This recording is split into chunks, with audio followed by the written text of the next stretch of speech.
जय हिंद साथियों, जैसा कि आप जान रहे हैं सीटेट का एग्ज़ाम सर्कुलेट होना चालू हो गया है और उसमें बहुत तरीके के क्वेश्चन आ रहे हैं। उसी में के एक टॉपिक पे हम लोग आज बातचीत करेंगे जिसका नाम है कि तो आकलन, यहाँ मैंने हेडिंग के रूप में रखा हुआ है।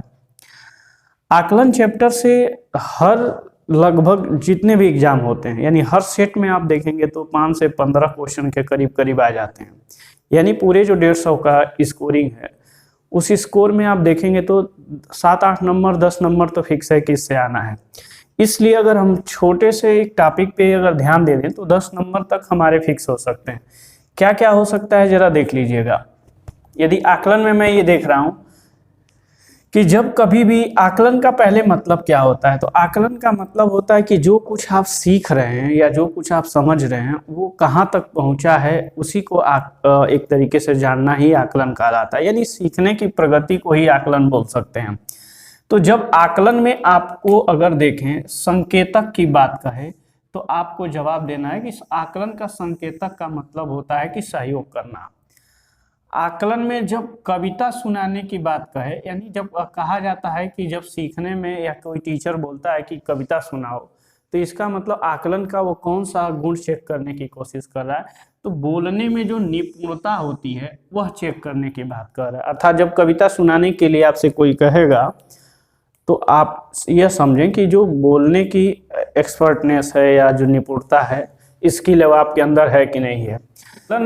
के संदर्भ में ईवीएस में पूछा जाता है कि आकलन का सूचक है, तो आकलन का जो सूचक है वह अवलोकन सहयोग होता है। कि जब भी आकलन का सूचक पूछेगा आपको जवाब देना है कि अवलोकन या सहयोग।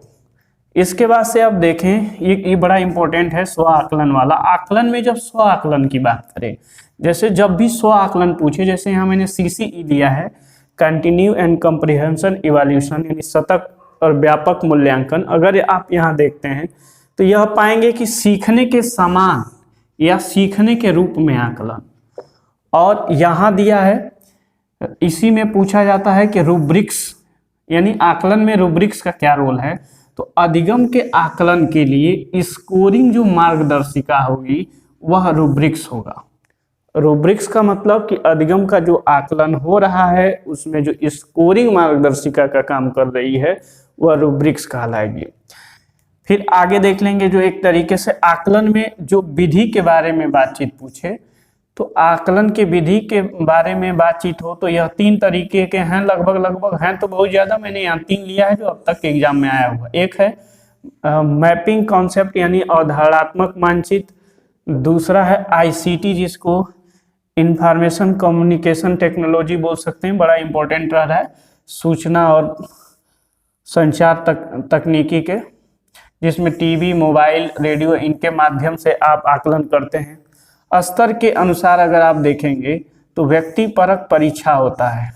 व्यक्तिपरक परीक्षा में क्या होता है, जिसको सब्जेक्टिव टेस्ट बोल सकते हैं, ये आकलन की विधियां हैं जिसमें ICT अवधारणात्मक मानचित्र व्यक्तिगत परीक्षा के रूप में आप देख पाएंगे।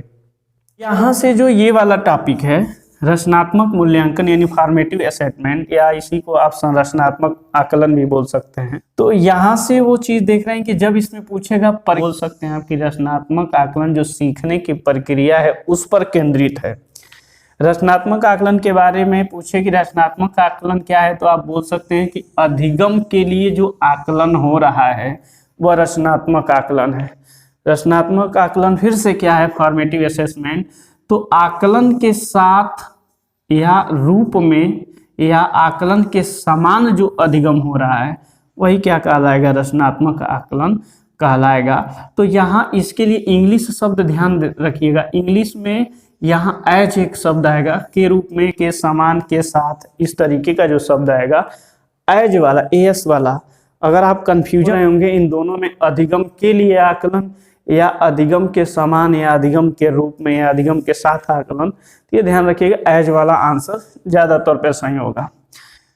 नेक्स्ट अगर इंपॉर्टेंट बात देखें कि जो रचनात्मक आकलन होता है वो बच्चों की जो प्रगति होती है उसी का रिकॉर्ड रखता है, यानी बच्चों की प्रगति का रिकॉर्ड रखना रचनात्मक आकलन होता है। रचनात्मक आकलन एक तरीके से देखें तो इसका मतलब होगा कि समूह में कार्य, जोड़े में कार्य और रोल प्ले करना यह रचनात्मक आकलन होता है। समूह में कार्य करना, जोड़े में कार्य करना, रोल प्ले करना। रचनात्मक आकलन में जब तकनीक की बात होती है तो आप देखेंगे यह होगा सहपाठी आकलन यानी सहयोगात्मक आकलन। रचनात्मक आकलन में जब सामूहिक आकलन की बात किया जाएगा, इसका मतलब होगा कि सामाजिक कौशल और सहयोगी अधिगम में सहायक, जिसको सहपाठी आकलन भी आप एक तौर पे बोल सकते हैं। सामूहिक आकलन का मतलब समूह समाज में बनाते हैं तो एक सामाजिक कौशल की बात कहेगा, और समाज में ही सहयोग की प्रवृत्ति होती है तो यहाँ सहयोगी अधिगम होगा। रचनात्मक आकलन से संदर्भी जब उपकरण पूछे जाते हैं, ये थोड़ा सा इम्पोर्टेंट है, ध्यान रखिएगा, यहीं से क्वेश्चन ज़्यादा आ भी रहे हैं। तो अगर उपकरण की मैं बात बोलूं तो क्षेत्र भ्रमण एक उपकरण है जिसके माध्यम से आप आकलन करते हैं, जिसको फील्ड ट्रिप्स बोला जाता है। यहाँ दर मापक पैमाना है एक, जिसको इंग्लिश में रेटिंग स्केल बोला जाता है। रेटिंग स्केल वाला थोड़ा सा याद रखिएगा, इंग्लिश वाला वर्ड याद रखिएगा, कहीं इसका दूसरा नाम भी दे सकता है। रेटिंग स्केल एक उपकरण है जो रचनात्मक आकलन में सहायक है। अवलोकन एवं रिकॉर्ड रखना, जो भी आप अवलोकन करते हैं या रिकॉर्ड रखते हैं पोर्टफोलियो के रूप में, वो रचनात्मक आकलन कहलाता है या इसके उपकरण होता है। दृष्टांत अभिलेख और यानी एनाकोडटल रिकॉर्ड जो है, इसको आप एकदम VMI वेरी मोस्ट इम्पोर्टेंट कर लीजिएगा, सबसे ज़्यादा इम्पोर्टेंट है। इसको दृष्टांत अभिलेख भी बोल सकते हैं, वृत्तांत अभिलेख भी बोल सकते हैं, उपख्यानात्मक अभिलेख भी बोल सकते हैं। इसका मतलब यह होता है कि यह शैक्षिक पक्ष में गरीबों को खाना खिलाने के संदर्भ में जो एक क्वेश्चन आया था कि कोविड-19 में एक बालक को उसके पिताजी ने कहा कि गरीबों को खाना खिला दो, तो यह किस प्रकार का पक्ष है या उस किस प्रकार के पक्ष का आकलन करना चाहता है पिता या कोई भी व्यक्ति, तो वह होता है सह शैक्षिक पक्ष, जिसमें आप दूसरे के साथ किस तरीके का व्यवहार कर रहे हैं, किस तरीके की शैक्षिक पद्धति का इस्तेमाल कर रहे हैं, सह शैक्षिक पक्ष कहलाएगा, यानी किसी का सहायता कर देना आकलन में। तो ये वृत्तांत वाला थोड़ा सा ध्यान रखिएगा, इम्पोर्टेंट भी रहेगा। नेक्स्ट उपकरण में ये पोर्टफोलियो वाला, इसको भी 4 में से 4 स्टार दीजिए, कम फिक्स है कि ये क्वेश्चन पोर्टफोलियो का सबसे ज़्यादा पूछा जा रहा है। पोर्टफोलियो का मतलब ये है कि जो बच्चा काम कर रहा है, यानी जो पढ़ने लिखने का अध्यापन का काम कर रहा है, उसमें उसकी जो प्रगति है उसी को रिकॉर्ड के रूप में रखने वाली एक फाइल होती है। चूँकि ये रेगुलर फाइल होती है, इसमें उसकी नियमित की जो एक तरीके से अवलोकन है उसको रखा जाता है। तो यह यहाँ एक दत्त कार्य दिया है, तो ध्यान से रखिएगा, दत्त कार्य एक जगह क्वेश्चन में गलत भी दिया है, पोर्टफोलियो में ही असाइनमेंट वाला काम लगभग आ जाता है। तो यह ध्यान रखिए कि पोर्टफोलियो जो है ये रेगुलर बच्चे का अवलोकन जो हो रहा है उसका रिकॉर्ड रखने वाला एक फाइल है। अगर पोर्टफोलियो में ये पूछता है कि अगर ऐसा क्वेश्चन आ जाए कि आकलन में प्रमाणिक सीखना या प्रमाणिक उपकरण कौन है, तो आप यह जवाब देंगे पोर्टफोलियो जो मैंने यहाँ लिखा है कि प्रमाणिक उपकरण या प्रमाणिक सीखना। अगर आपसे ये पूछ लेता है कि आकलन के संदर्भ में उपलब्धि रखना किसका काम है, तो उपलब्धियों को रखने का काम यानी बच्चे की कितनी अब तक उपलब्धि हुई है, इन सब को रखने का काम भी पोर्टफोलियो का है। आकलन यानी रचनात्मक आकलन को एक उपकरण जो समूह चर्चा में भी आकलित किया जा सकता है, ये भी एक इम्पोर्टेंट पॉइंट है। तो एक और बात यहाँ जो सबसे इम्पोर्टेंट है, अगर आप देख लेंगे कि अवधारणात्मक मानचित्र के पास प्राथमिक स्तर पे ये उद्देश्य देख लीजिएगा आकलन का।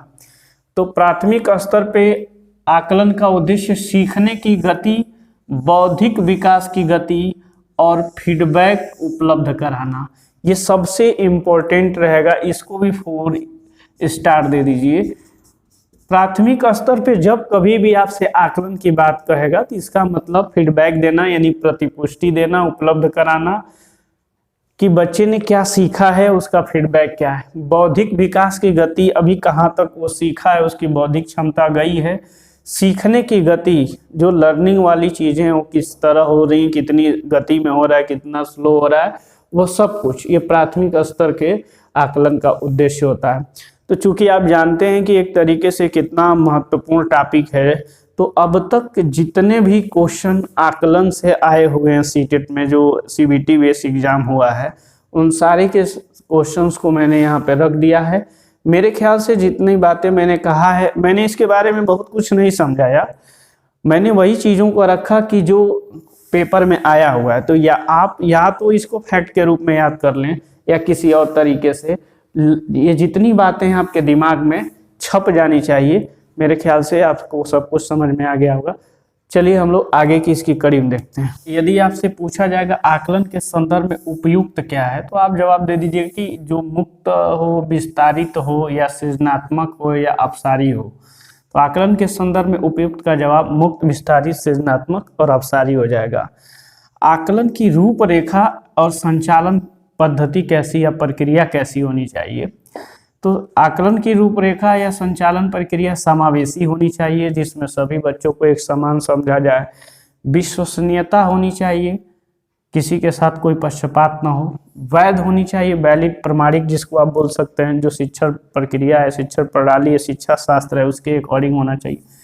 ज्ञान आधारित होना चाहिए, नॉलेज बेस होना चाहिए। ऐसा नहीं कि आप आकलन कर रहे हैं बिना अर्थहीन होके, मीनिंगलेस, तो कोई मतलब नहीं है। सीखने की स्थिति पर होना चाहिए आकलन, जिसमें कि आपने क्या सीखा है, कहाँ तक सीखा है और कैसे सीखा। अर्थात क्या सीखा, स्रोत की बात हो सकती है, कहाँ तक सीखा स्थिति की बात हो सकती है, और कैसे सीखा प्रक्रिया की बात हो सकती है।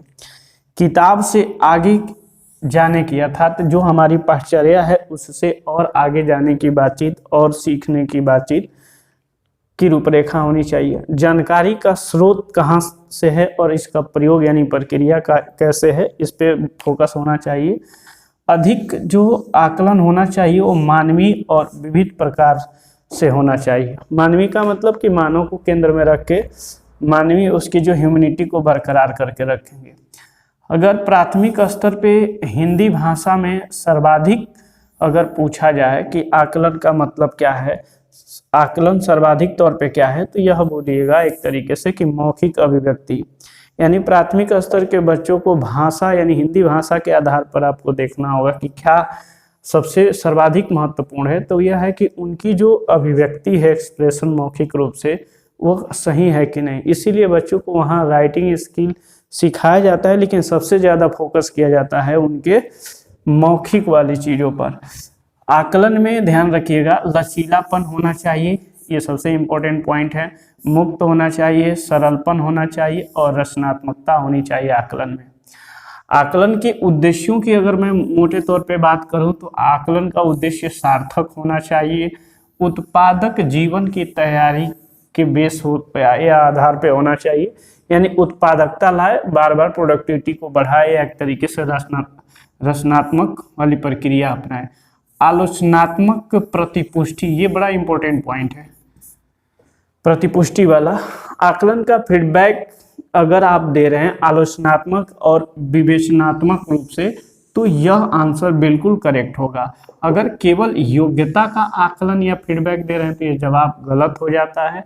इसलिए शिक्षा के जो उद्देश्य हैं और उद्देश्यों की ओर प्रगति की संपूर्ण तस्वीर खींचना ही आकलन का एक उद्देश्य आलोचनात्मक और विवेचनात्मक रूप से होता है। शिक्षा के उद्देश्यों की ओर प्रगति की संपूर्ण तस्वीर खींचना ही आकलन का आलोचनात्मक फीडबैक या विवेचनात्मक फीडबैक होगा।